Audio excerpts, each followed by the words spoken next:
touching politics tonight. Amid the expectations that the Social Democratic Party, that's the SDP, would be a force to reckon with in the 2027 elections following the recent defection of former governor of Kaduna State, Nasiru El-Rufai, into its fold from the All Progressives Congress, a crisis is currently brewing in the party, with insiders pointing accusing fingers at El-Rufai, the national chairman, Shehu Gabam, and the deputy national secretary, Muhammad Biu. The bone of contention is a recent filling of vacant positions in the NWC, which El-Rufai, Gabam, and their supporters appear not to be comfortable with. After the NWC meeting of the party last Thursday, the National Publicity Secretary, Rufus Ayeniba, issued a statement announcing the filling of the 3 vacant positions in the committee in line with Article 12, subsection 5 of the party's 2022 constitution as amended. But it will seem the decision was not well accepted by some members of the party.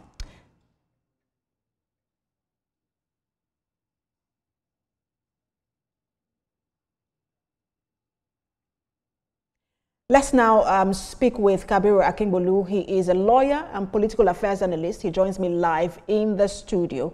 We'll also just be looking generally at opposition politics in the country. Thank you so much for joining us. For having me on the program. Good evening, Nigeria. So the SDP has always prided itself as the only, perhaps, the only opposition party without internal crisis. But now it looks like crisis is brewing. Especially since the entrance of some, political bigwigs into the party. What's your assessment of the latest situation? Well, when you see, when you see a stagnant water trying to host a shark, there's going to be a problem. That is exactly what is happening with the SDP. Yes, they are prided, they pride themselves to say, oh, we don't have internal crisis, but there they are. It's just like when the devil visits you, you say there is no vacancy. You say, no, I've come with my seat. This is exactly what is happening. You have seen the big wigs who have just joined them. They thought they have caught big fish. Unfortunately, the net they have caught the big fish is already getting torn. If you look at the caliber of the people that have just entered into their foray, you think that oh, they are making progress. But as it is now, it's motion without any movement. You understand? They are progressing in reverse. Now, on getting there, before their constitution says there should be 15-member National Working Committee, but their stand members are 12.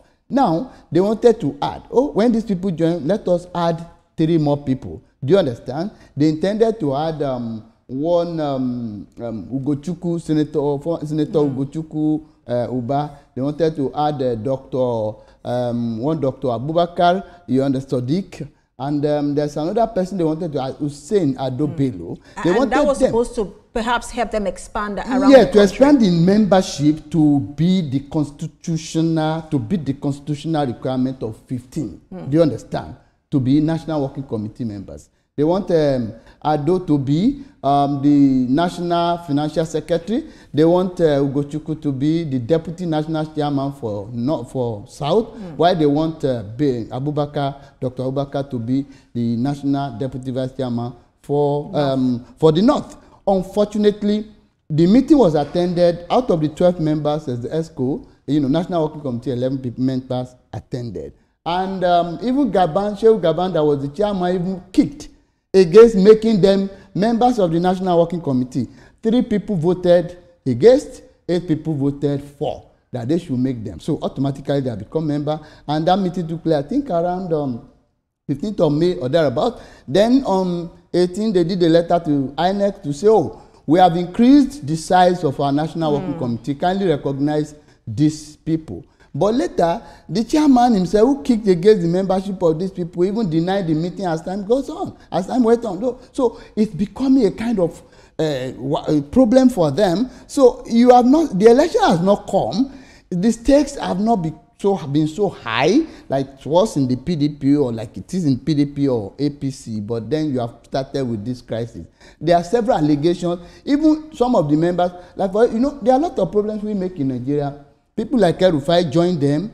El-Rufai and Gabam, they are long-time standing associates, so they have a lot of working relationship. And there is this rumor or allegation that, El-Rufai and his people are coming here to hijack the party, you understand, the power to control the party so that they can use it as a platform for Atiku Abubakar, supposedly. Atiku Abubakar also coincidentally or incidentally are friends, you know, they are very close to El-Rufai, and El-Rufai has sympathy for his presidential ambition. So some of these things are calculations that they are making. You know, politicians don't do things for free. They have, you are here, they are in front. They already know what they want to do. But the minute you had the El-Rufai join the party along with, you know, some other political bigwigs, was there bound to be, you know, a problem? Because I was reading a statement from one of the, I think it's the NEC chairman, who was Wale Adesina, who also talked about people not coming into the party and using it for their political ambition or an anti-Tinubu coalition. So it would seem like the NEC and the NWC are not also in sync in terms of how the party progresses towards the election. No, they are not in sync because of a primordial sentiment or interest. You understand, some individualistic interest. That is what seems to be playing out now. People who came to join them, El-Rufai and the rest of them that are joining, they are big boys. Do you understand? They are not joining to say or want to kill. You understand? They want to wrestle the steering from the controllers of the party for their own personal political gain. That is just the truth. Because politics is all about, it's a game of interest. Forget about anything.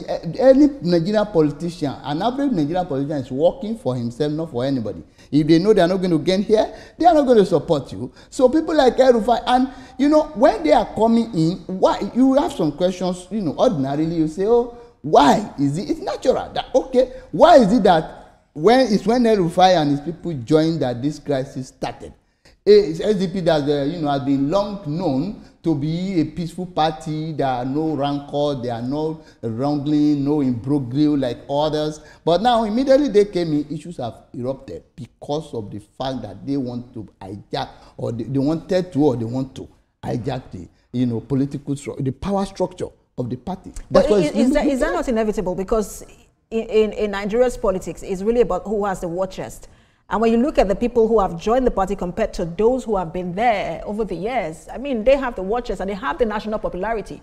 So taking control of the party was always inevitable. Yeah, if you say it's inevitable, it will be if the people who are there, the people already, if they are ready to surrender their power to those people who are coming in. Because ordinarily, when you are joining, you are supposed to queue up. But just like you have said, they are, you know, popular people, politicians. They have the weight, they have the, you know, the clout, and they believe that, oh, with us, it's a gain for you. So we should be able to control this. So this is exactly what is playing out to me. You understand? And whether they like it or not, once they are not allowing the El-Rufai and his people to, you know, take the steering to control the party, the supposed peace, the party may be torn, or they may leave again. In fact, there is an allegation that El-Rufai is even a member of ADC. So this membership thing in Nigeria, I am not so sure.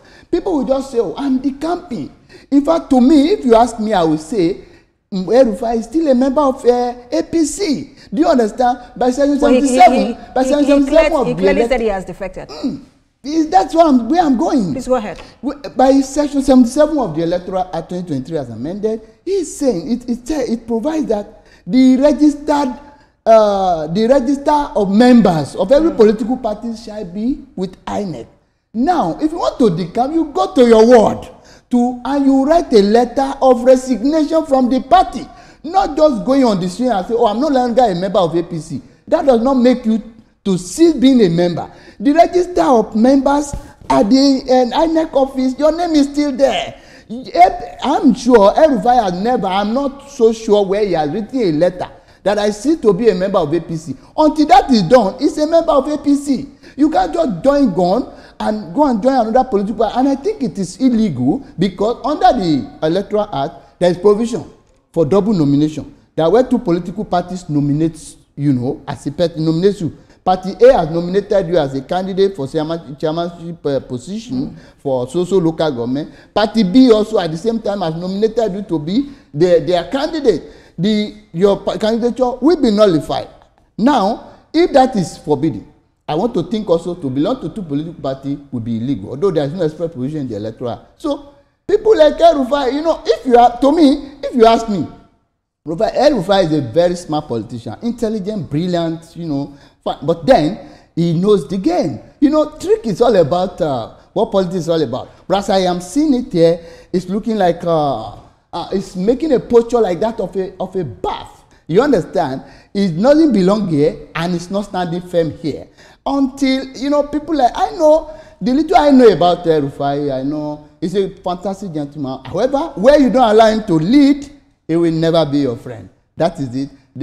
I don't want to say they are cutting issues. There was always an intention for joining the party, and they say they want to wrest power from the APC come 2027. Yeah. And so that means that how that is done, the strategy to do that, the candidate who will do that, the money that is required to do that is going to come from a certain people, and you can't tell them that they cannot control the party. And if he's one of them, beyond just whether, you know, allowing him to lead, they are going to start deciding the direction of that party. Now, supposing they want to control the party for their own whimsical thinkings, or for instance, for their own personal gains or interests, you understand? Because, you know, there are allegations or suggestions in some quarters that, oh, El-Rufai is trying to be like a standing in for Atiku, you know, trying to gain, once he gains control of SDP, you know, he can use it to popularize the candidature of Atiku. And don't forget, early enough in time, in his book, Accidental Public Servant, written by El-Rufai,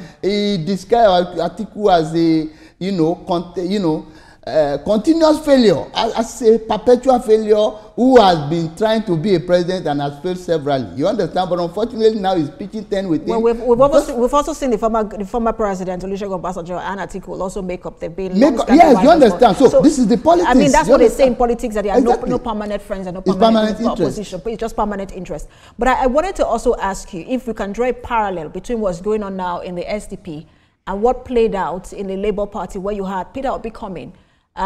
He also came in with his obedience, and then it took, gave the party popularity.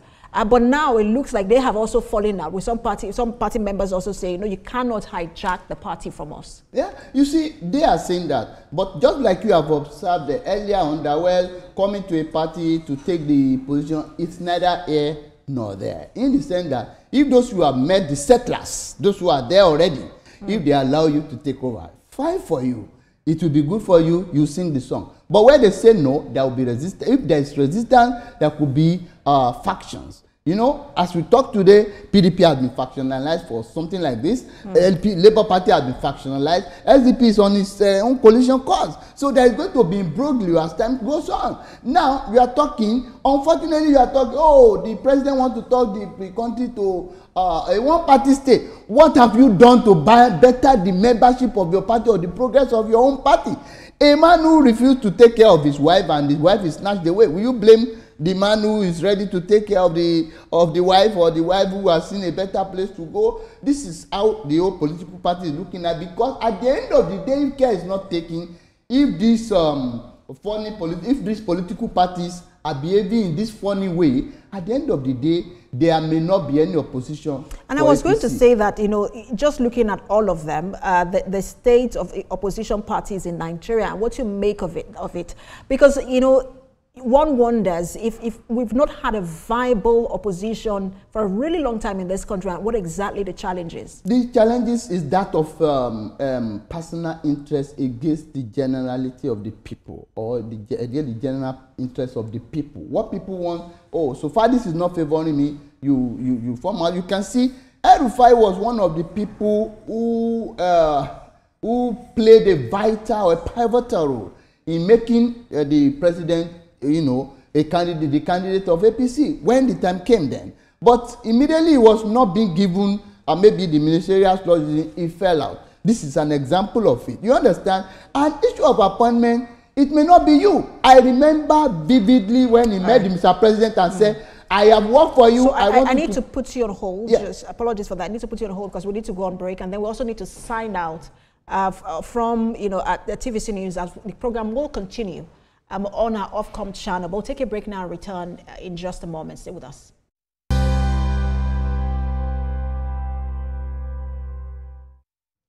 All right, thanks for staying with us. You're watching Politics Tonight. We're still speaking with lawyer and political analyst Kabir Akimbola. Thank you so much. Akimbolu, yeah. Thank you so much for staying with us. But just before that break, you were speaking to the state of the opposition state parties. Of the opposition parties, yeah. You know, in the country. They stand no chance as it is today, except they can put their house in order.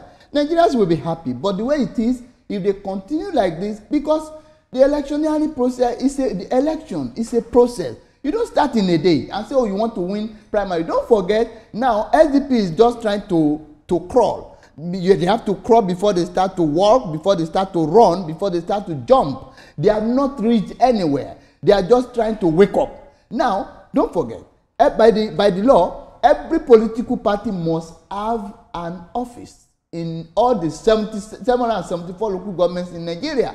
So, where are they going to plan that within a very short time?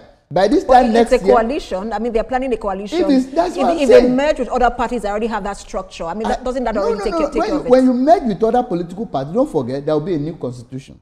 Don't forget there will be a new logo. Don't forget there will be a new, guidelines and all that. You understand? There will be election for the ESCOs at the national level. There will be election for the ESCOs at the Congress level. That is the local government. There will be elections at the ward. So would they require that? Because it's not a merger, it is a coalition. No, they will require that for a coalition. They will require that. They will require that because immediately SDP merges or PAPDC merges or whatever merge with another political party, some people may not be so inclined to that. Maybe it's the financial secretary who will pull out. They will have to fill the vacancy. So I want to go back to that again because I had said that it's not a merger, it's a coalition. It's like 3 political parties or 4 political parties coming together to say this is our candidate. Yes. This is the person we are supporting, and we've seen that over and over again. And none of them needed to change, come up with a logo or change their constitution. It is just saying our party is aligning with this person. And that was it. And so, in some cases, it's worked. It is going to, well, if they are going to do that, they say it's a coalition. It's going to be tougher in the sense that, which means every of the parties will still have their own identity. If this is it, then there will be problem because it will be easier for an opposition party now or the ruling party or anybody who is powerful to woo a section of that coalition and get them to his own side. So when out ABC, these are the 3 of them, and somebody here, if they are able to get 1, it is 1 minus 3. So the coalition is no longer complete. It's even better when they even merge. It will be a better arrangement. But coalition, it's going to be a new experiment because I have not seen it work in Nigeria before. Even in the days past, in Second Republic, I think, I think in Kaduna then, there was a merger of the political party that was the governor didn't get majority in the house. There was a merger between the PRP and one other party then, I think NPN, just to make sure that the governor is frustrated. So in a situation where that is, at the time they have been elected. But now, today, if you are saying they are going to have a coalition, I don't see how it is going to work and be virile and strong enough to be able to displace a party that is already on ground, the ruling party, which is a mega party, probably the largest in Africa today. It will be very PDP itself can also be termed a mega party. No, PDP has been decimated to a very large extent. How many governors do we have in PDP today? And by the day, they are reducing. The other day, you see a governor, I think Akwa Ibom saying, oh, I am joining APC. If you are not joining me, all my commissioners that are joining on my aides, just go and resign. And he was even telling them that, oh, don't think that because I have joined the APC, you will remain in PDP to wage war against me. I will still be controlling the workings of the PDP. That is to tell you how decimated PDP has been. In so many states, PDP is not functional. There is a crack on their wall, and the crack begins to, to be deeper. Look at the meeting they had over the weekend. It broke down yesterday, and Wike came out and said, oh, no, there is no going back to that arrangement because we have broken it before we even started. So this is a lot of problem. The Labour Party have 2 factions. PDP have 2 factions. The Southerners... Labour Party is actually 3 factions. 3 factions, you understand? The Southeasterners are saying, oh, it's only Okoye that must be the national secretary of PDP or nobody at all. Meanwhile, the faction, recognized by the Supreme Court seems to be the other guy, what's his name? I remember that was the person that was recognized by the Supreme Court, and that's one is in the camp of Wike. And when you look at it, the form of every aspirant or candidate will be signed or taken by the secretary of the party. Supposing this man that the court has not recognized is now the one to sign your form, and you have taken it, and at the end of the day, a case is filed against your candidature, and all your party's candidates are disqualified. What happened to what is the fate of PDP? It's a very dangerous, they are going on a very dangerous lane. Labour Party, the same way, they are factionalized into three. So a house that is divided against itself cannot stand. That's what the Bible said. And it is true and still the truth. Whether you like it or not. Peter Obi has said he's going to run on the platform of the Labour Party, which means that two things. Because one, it means that perhaps there is a plan to put the party together so he can run on that platform. Or the second implication would be that he probably is pulling out of the coalition. Yeah, no, it goes without saying. He has told you he's running under the platform of Labour Party. It's trying to tell you that Labour Party is not part of the coalition. So that's a problem. And you are not also too sure as time goes on, if things are not being done in El-Rufai's way, I know very well, it will also pull out of the coalition. So which means it may be 1 minus 3 or 3 minus 4 or 2 minus 4. So to become a whole will be different. It will be difficult. So it is better if it is a merger, it will be one single, whole, indivisible whole. But when it's a coalition, it's a fragmented part. If that coalition, if they get it right, do they stand a chance? If they get it right, I don't think so. To me, the time is a bit short, and they are not starting very well. If you start very well, then, they said a weekend that will be better. You will know from the middle of the week, you know that, something is beginning to be rosy. Because the way they are starting, they are strange bedfellows. Do you understand? And I'm El-Rufai fine, but I don't want to say, like somebody like him, if you have El-Rufai and the senators that you have there, these people are politicians. They will only stay where the card will favor them. Once it's not favoring them, they go away. El-Rufai, if you have El-Rufai as a supporter, I don't think you can be so confident to say, I have somebody to be with me. Not that it's not good, but it's a calculator, very intelligent and smart. So once the game is not going his way, he will pull out. We saw what happened in APC. He was fighting for APC at a point. He backed out. He said, also to his benefit, because he said, you get me, give the speakership to me, to my boy. And that's the Speaker of the House of Reps that you did about. So if they have given him the speakership of the National Assembly to be his boy, then why will he say he has not been compensated? That is what they call it, because politicians will say, compensate me. By appointment, that's why you compensate them. So he mustn't be a minister. Don't forget, he has been in power since 1999. He was the director of Bureau of Public Enterprises up to 2002, 2003, 1999, 2000. Atiku was the chairman of the Economic Driving Committee and all that. He and El-Rufai worked together. When he spoke, he didn't speak about compensation. He just said, he talked about the internal democracy of the party. But I want us to move away from that. If you are talking about internal democracy of the party, there's nothing to be internal about. There's nothing internal there because election has completed. And he is not seeking to be a chairman of APC or to be any executive member in APC. Everybody knew what played out. Fine, the way he was personally, I would have loved, he was giving a minister, fine. But if the power that be saying it cannot be, why don't he make? It's only in Nigeria we don't play ideological politics. In Britain, those who are in Labour Party remain Labour Party. Those who are in Green Party, they remain there. Those who are in Conservative, they remain there. Their family, their great-grandchildren remain there. In America, the Democrats remain the Democrat. The Republicans remain the Republican. The Bush family will know where they belong. They cannot change. But there is no ideological political, ideology politics in Nigeria. We don't play ideological politics. Under MPN, UPN, we know what UPN stands for. We know Green Revolution and all that, free education, free health and all that. What is the program of any political party in Nigeria today? None. So because of this, it's easy to jump, from one ship to the other. This is just the problem.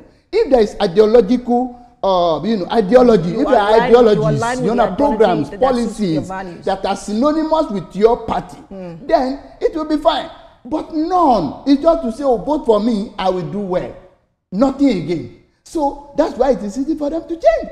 So people like that, well, everybody just do whatever pleases him. This is where we are. But is it also a challenge where you have, I mean, parties have their constitution, but you also find that at the national level, the president is seen as the leader, and at the state level, the governor, where there is one, is seen as the leader, or the senior public official, or then it becomes anybody who has, the war chest to be the leader of the party. Does that also create a challenge where, for some of these opposition political parties, where that is absent, everybody, begins to jostle to become the leader of the party? I can tell you, it's not that it's crazy, it's a big challenge. One of the why we fail is because there is no internal democracy even within the political party. So when they cannot micromanage their affairs, democratically, why would they be able to manage? How would they be able to manage the affairs of Nigeria? Let me tell you, today, if we want to tell the truth,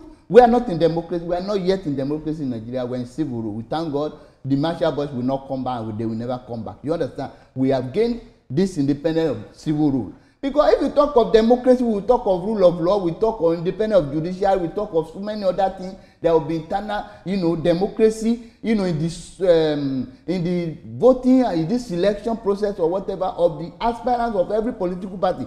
You have to, for everything matter, you have to count 1 before 2. That is the way it is. But in a situation whereby from 1 you jump to 10 because you already knew or you know who you are going to pick without any election. I have seen a primary election, for instance, somewhere in Lagos sometimes ago, where in the primary election, a particular candidate got around 50,000. But in the general election that encompasses the entire state, the highest number of both the PDP and APC put together is not up to 950,000 votes. So how were you able to declare the person? Why did you get the result? So when you impose, there will be implosion in the party. This is the problem that we have. So we are not yet doing that internal democracy, and that's where it has played out. Some political parties in the past have paid for it. But in Zamfara some time ago, APC paid dearly for it, where the Supreme Court removed all their elected officials, both Senate, reps, and House of Assembly in an unprecedented manner. Though I didn't agree with the judgment, but then that is what the court has said, and it was the law. So it can still happen again. So they have started again. There is no internal democracy. Supreme Court has spoken. Some lawyers are interpreting the judgment otherwise to say, oh, it is not this person that has been pronounced the secretary. So why is it difficult? Is the judgment, or the judgment not written in English? Why will it be difficult that somebody will be interpreting it the other way? So as you lay your bed, so you must lie on it. If the supposed coalitions, if they are not starting well, and they are not likely ending very well, Nigerians will be happy if there is a virile opposition. Is it really even a coalition of political parties or a coalition of certain individuals?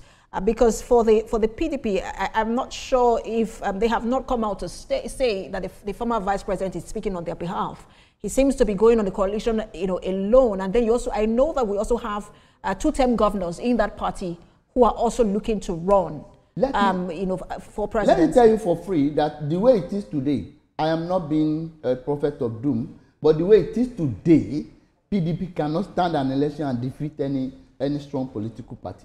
Labour Party cannot stand and defeat any political party.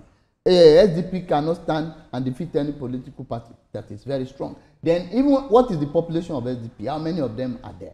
The Labour Party, they have quite some number of members, you understand? But they are depleting. Do you understand? PDP rather, the PDP is, I don't want to say dying. The members are living in droves. The governors who could put them together, they are even not understanding themselves. Some of them are torn apart because some of them are already in the presidency, not only Atiku. If I were Atiku, I would just be a kingmaker. You have tried it, it's not working. I think maybe people are getting tired of him and all that, but he still wants to be. So in a situation like that, where you are the one that comes first, oh my God, it may be difficult for this kind of thing, because some people are believing that you are not becoming a good brand again. We don't want to put you forward, but you still want to put yourself forward. So if Atiku cannot realize his ambition in PDP, because many people there are alleged not to be supporting of his ambition to run for presidency under their platform, he will go to another political party. This is where the idea of ADC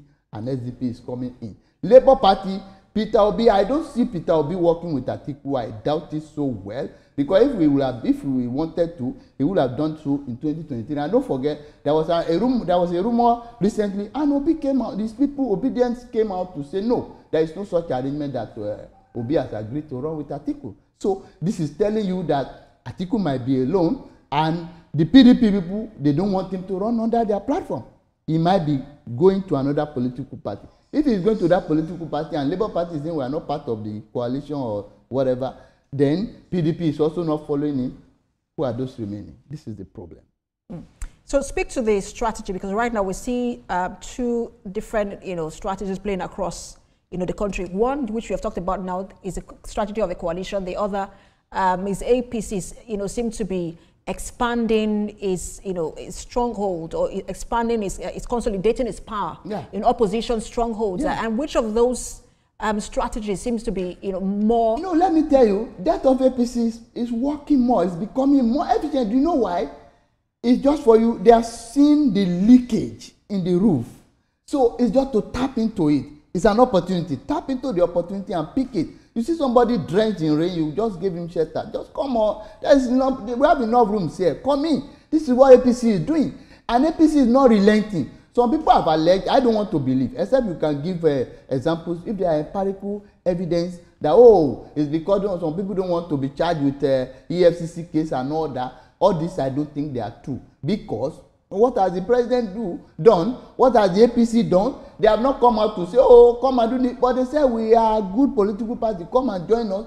And once they see those who have not been properly treated, or they invite them. So people are not even invited. They are joining by themselves. Do you understand? So, and as long as, don't forget what caused the problem of PDP in 2023 was the G5 governors. If those governors had been with Atiku, the story might have been different today. So if you are not ready to make sacrifices, I think Atiku should learn from history to make sacrifices. Because issue has started again. Don't put somebody as chairman, don't put somebody as secretary. Put your house in order. If the PDP house is in order, who knows? They might get some other people to join them. But as it is today, APC is very strong. Is the strongest political party in Nigeria today. There are no political party can hold stick to them. They are small fries where they are. You talk of, say, the SDP, it's a small fry. You talk of ADC, it's a small fry. You talk of PDP. PDP, that used to be a mega party. Are they really small fries, or is just the inability? Because of the inability to manage their house. When a house is not whole, it's a fragmented. If they manage their interests well, because really it's about interest, and the feelers that we're getting is that some northern elders have asked the vice president not to run, but to support a southern candidate for a single-term agreement. If they get that in order and that is in place, isn't that a boost for them, and isn't that a guarantee for them? Yeah, I tell you, if they can do that one, it will be fine. But Atiku that I know, I don't think he will ever agree to that. And it should come to that pressure. Because one, politics is all about individual.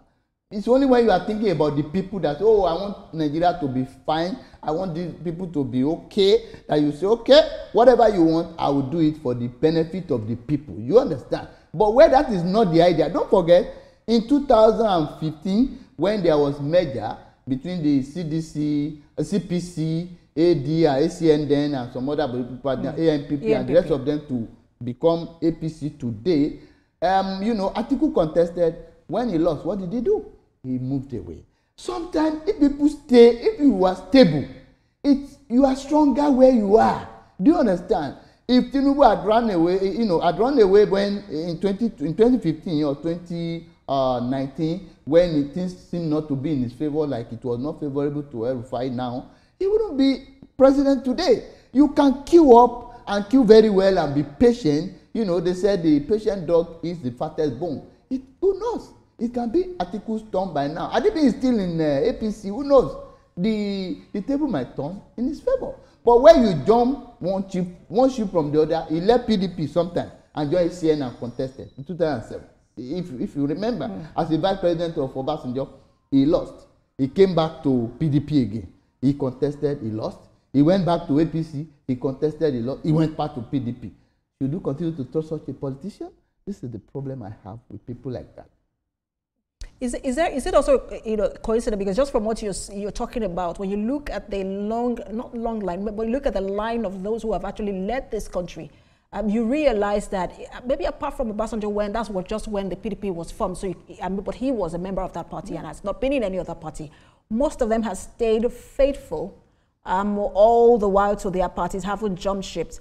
Is that a coincidence, or it's a deliberate policy of individual? It's a deliberate difference of individual.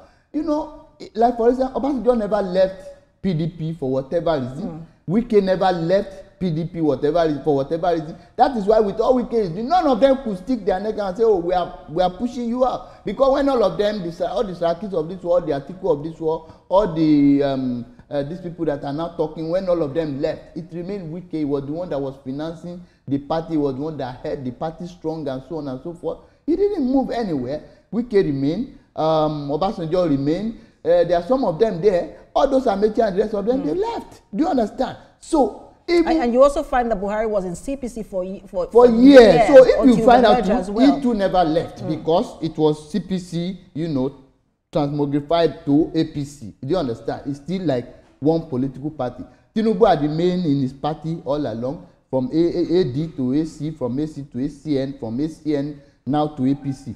The same line. Do you understand? It pays when you are stable. Look at all Tinubu boys too. Most of them have remained, religious to the party that they support. People like, there are some people in the north also that have been steadfast, that have not left their political party. People like Fawoshe have not left PDP for once. They remain there, and he has continuously said, oh, I will never leave my political party. Wike has always said, I will not leave my political party, although we don't know whether in spirit is with is a PDP, but as it is today, he's still a member of PDP, though he's working under APC government. And he's not the first person. Obala in 1999 was in AD, and he was serving a PDP government. And he was even saying, oh, we will not vote for PDP in the next coming election. So that is it. It is possible. But when you don't have ideology, when you don't have principle, you break like glasses. You understand? The psychology calls some people made of glass. Some people are made of glass. Those who can break easily. In the morning, they eat dinner with, they eat breakfast with the APC. In the afternoon, they eat lunch with the PDP. In the dinner time, they are with Labour. It is not good. It's not even good for their image. And I even sometimes I wonder how they are able to sleep. That's how come. It's a taboo in those days that somebody jumped from NPN to UPN. Those are the two major political parties. Then or PRP to NPN. It will be a big news. So it's not common in those days. But now it is more or less a recurring decimal from the politicians. They can do anything. So I think politicians should be stable. If you get appointment, fine. If you are not getting appointment, good. Move, stay and watch and see how you can be useful to that political party. They will still call on you. They will need your brain, they will need your intelligence, they will need your contribution when the time comes. Not when you say, oh, I am leaving you, I'm joining another political party to get, post for my political allies and so on and so forth, to get to get a presidential position for myself. This is not it. It mustn't be you all the time. Most of these people have been in power since 1999. So what are we going to say? People like Atiku have been in office since 1999. People like you have been there. El Rufai have been in office. Big Bureau of Public Enterprises to Minister of FCT, from Minister of FCT to Governor for 8 years, and still, I don't know what people want. Somebody is a king and is still looking for something to boost his wealth. I don't know what he wants to be. Let's talk about the people who really matter, which, most times in this conversation are not mentioned, which is the people, because it looks like it's more personal interest than really, the covering, would seem like, oh, we want to wrest power from the APC and make life better for Nigerians. But really, how should Nigerians be watching this, and how should they be making their decisions? Let me tell you, with my experience, based on my experience in Nigeria, speaking for myself, not for anybody, I don't think if an agent comes down to come and contest or campaign that is going to make Nigeria good, I would rather, before I talk and commit myself and say, oh, this person can do it well, I would rather keep quiet and wait until he starts to perform. Because people just come, oh, I can make Nigeria good. In the past, we believe, oh, this person we know is antecedent, he can do better, but we have seen that it becomes, we look from bad to worse. Now, if you come with program, what are the programs? What is not? Don't speak grammar. In those days, even when people like Awolowo are campaigning, they speak Yoruba language to us. They speak Ekiti when they get to it. They speak Ijebu when they get there. They speak Hausa when they get to the north. They bring out program. This is what we are going to do. Tell me one political party that has spoken, except somebody they will say, "Oh, we are going to make $1 naira to naira $1 to $1." Which that's not a policy. It's just a promise, and it's not working. But policy that that can be driven. You understand? Oh, this is the roadmap to economic recovery. This is how we are going to do it. These are our programs. That people will look at it and say, "Oh, this is feasible. Oh, in 4 years we want to construct how many thousand kilometers of road." Those are what we want. But go and look at all the manifestos of all the political parties. You cannot see anything like that. It's just talk. They just come, they campaign. Nigerians want something that is feasible. Nigerians want something that will better their life, that will better the economy. As you see today, there is no blueprint to recover the economy from the footprint for the brink of collapse. We are here. Do you understand? Every day, things are becoming expensive. The only thing the opposition will say, "Oh, we want to rescue power from social party so that we can serve you better." Are you enjoying? No. And those are not what we want. We want programs, whether from APC or PDP or Labour. We want programs that we can execute, that will better our life. Free education, where is it? Why are you not talking about it? Free health care, where is it? You are not talking about it. Today in Nigeria, it's difficult to even treat yourself for malaria because the cost of the drug you can't afford it. So even water, pure water, ordinary sachet water, you can't afford it. So why would there not be suffering in the land? So we want some agriculture. We don't have it. We have lands everywhere. We are not cultivating them. So what is the program of the government? Nothing, as far as I can see. Well, the government has been defending itself, on our different programs, talking about what they are doing. Hopefully, it's convincing enough for Nigerians, but we do have to leave it there. Thank you so much for your time. It's a pleasure. Lawyer and political analyst, Kabiru Akimbolu. Thank you.